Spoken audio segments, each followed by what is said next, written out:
أعمالنا نهرا تسيل عذبا كماء السلسبيل، ومذكرات في الحياة منها ارتوى جيل فجيل. آمالنا نهرا تسيل عذبا كماء السلسبيل، ومذكرات في الحياة منها ارتوى جيل فجيل. بالعزم هيا نمضي سويا، نسمو ونرقى فوق الثريا. لا تقل لوحدي أو كيف السبيل، أنت بالتحدي تصنع المستحيل. لا تقل لوحدي أو كيف السبيل، أنت بالتحدي تصنع المستحيل.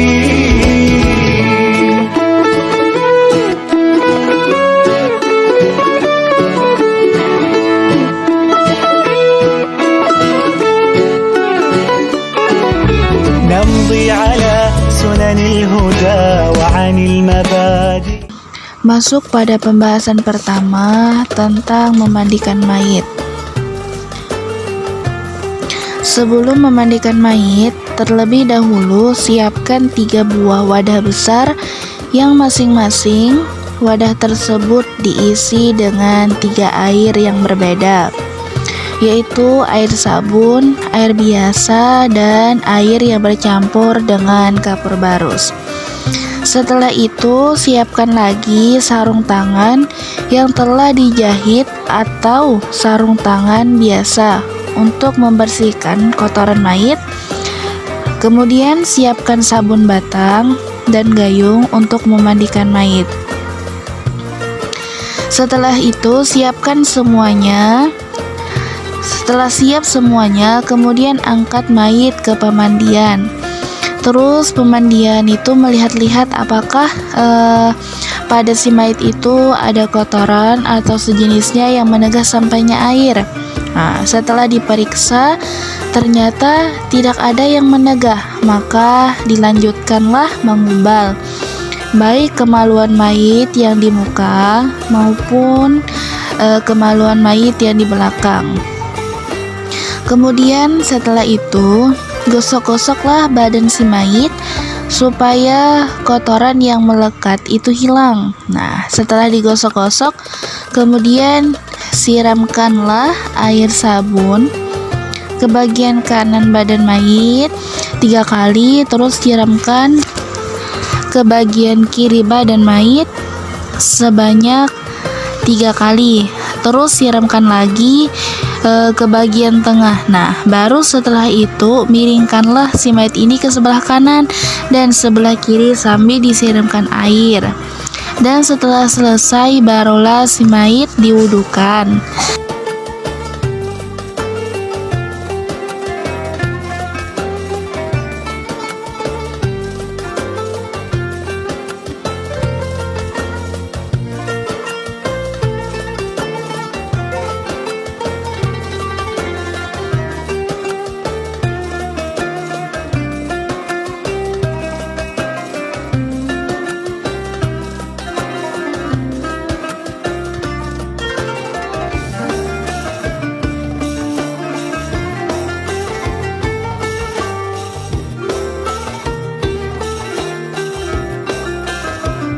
Nah, setelah diwudukan itu, lalu pindahkanlah mayit ke tempat kering sambil diganti dengan tapi bahelai yang kering.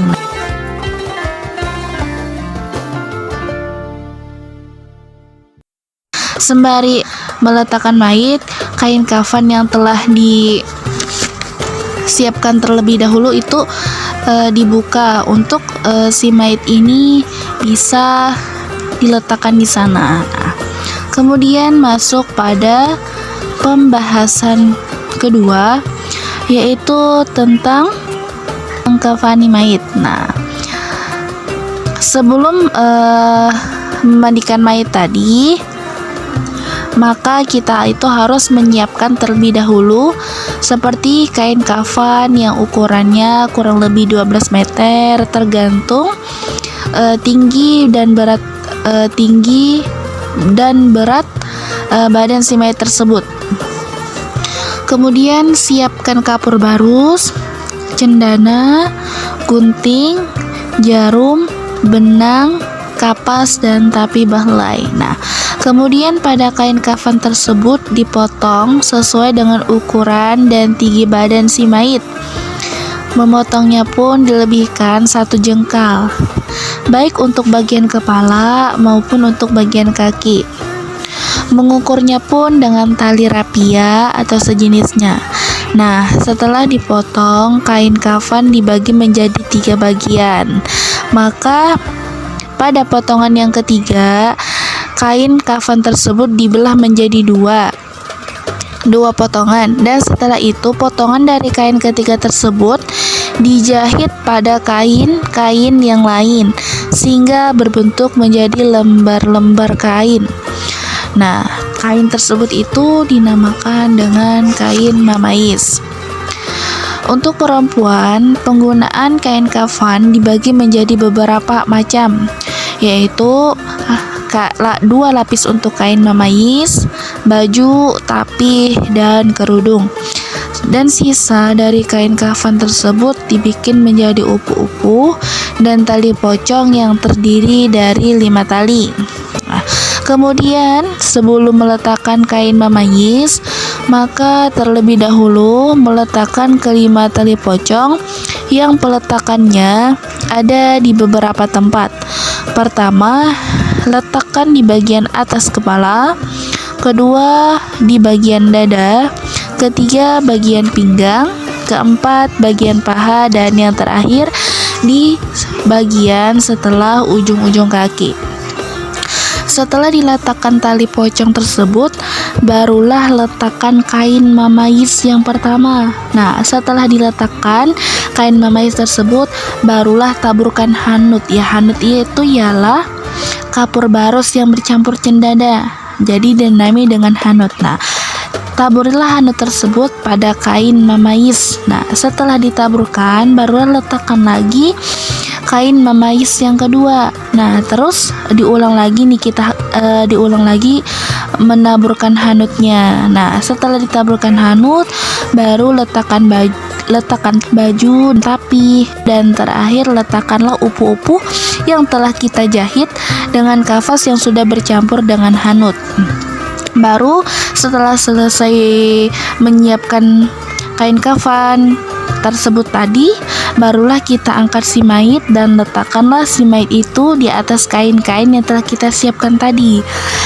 Kemudian pasangkan upu-upu pada si mayit dan ikat dengan tali yang telah dibuat.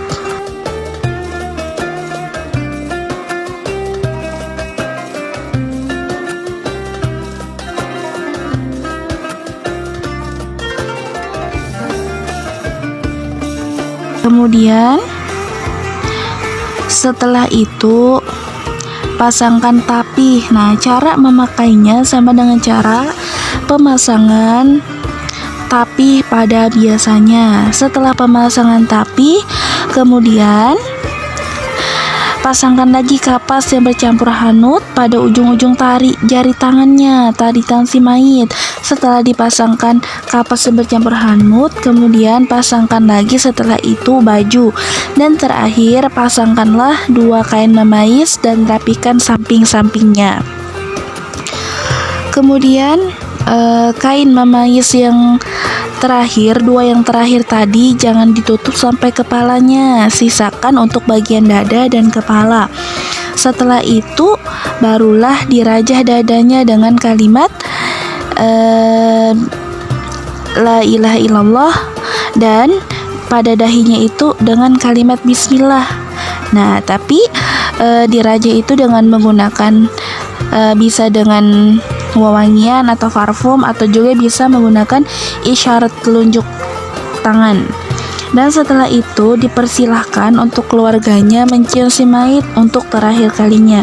Setelah selesai mencium dan tidak ada lagi yang mau menciumnya, barulah 2 lubang hidung, kemudian 2 lubang telinga dan matanya ditutup dengan kapas yang telah dicampur dengan hanut. Nah, Setelah itu barulah ditutup keseluruhan mukanya dengan kain mamayis. Kemudian barulah si mayit diikat dengan tali yang telah disiapkan di awal. Mengikatnya itu pun dimulai dari kaki, setelah itu paha, pinggang, dada, dan terakhir ikatan di atas kepala. Semua ikatan tersebut diikat dengan ikatan simpul hidup dan mengikatnya itu pun di sebelah kiri. Kalau ada jenazah perempuan maka kepalanya sebelah sini ya. Nah, sebelah sini. Kalau ada jenazah anak laki-laki maka perempuan mundur, laki-laki jangan didahulukan, sama seperti kita sholat. Nah, ya silakan. Sholli fadl kifayati. Wala hadda ma'idat wa taqwali wa manillahi ta'ala. Allahu Akbar.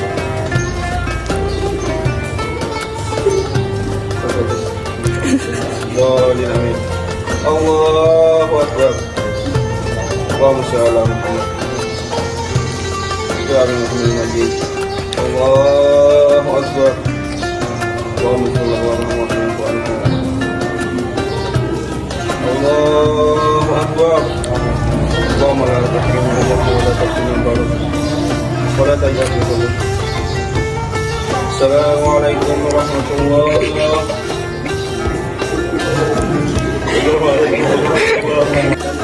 Setelah proses menyolatkan mayat dan tahapan terakhir yaitu adalah menguburkan si mayat atau menanam si mayat ini ke dalam tanah. Nah, jadi ini adalah gambaran proses ketika kita menanam atau mengubur si mayat ini. Jadi inilah gambarannya.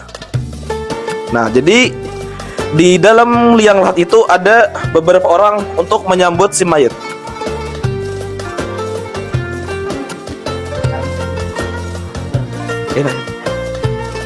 Nah, jadi masukan pertama adalah bagian kepala.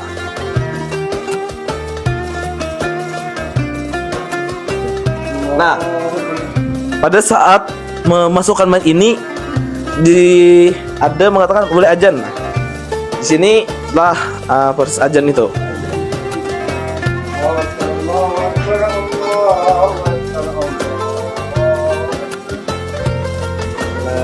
La ilaha illallah, asyhadu an la ilaha illallah, asyhadu anna Muhammadar Rasulullah, asyhadu anna Muhammadar Rasulullah. Hayya 'alas shalah, hayya 'alas shalah, hayya 'alal falah, hayya 'alal falah. Allahu Akbar, Allahu Akbar, la ilaha illallah. Nah, setelah azan tadi kan biasanya orang di dalam kubur ini ada yang namanya itu bantalan. Nah, biasanya dia apa namanya itu yang tanah digumpal-gumpal gitu. Nah, jadi diolah bantalan dari si mayat. Nah, jangan lupa kan tadi saat mengkafankan si mayat tali ini tidak diikat dengan mati.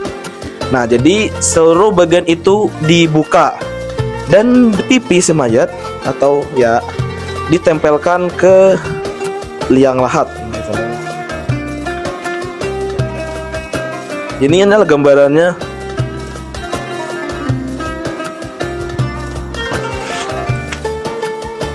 Nah, setelah proses itu dilakukan, selanjutnya itu menutup liang lahat itu dengan papan. Nah, ini.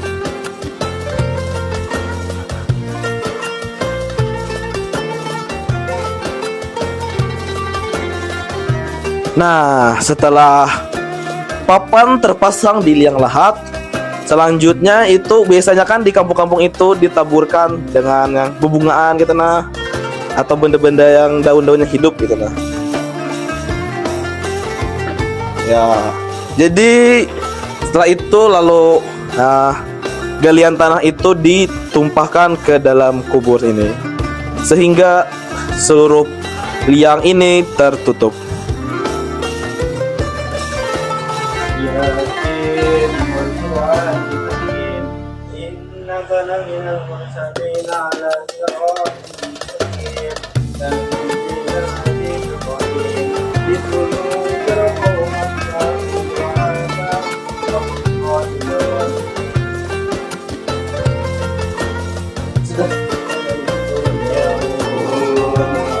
Sadaqallahul azim. Nah, jadi ini adalah gambaran dari tahapan terakhir proses fardu kifayah dalam hal mengurus mayat atau jenazah. Nah, setelah kubur tertutup, pada tahap ini selanjutnya biasanya diadakan namanya itu talqin terhadap si mayat. Jadi ini ada sedikit gambaran bagaimana sih talqin itu. Nah, jadi ini adalah gambaran talqin tersebut.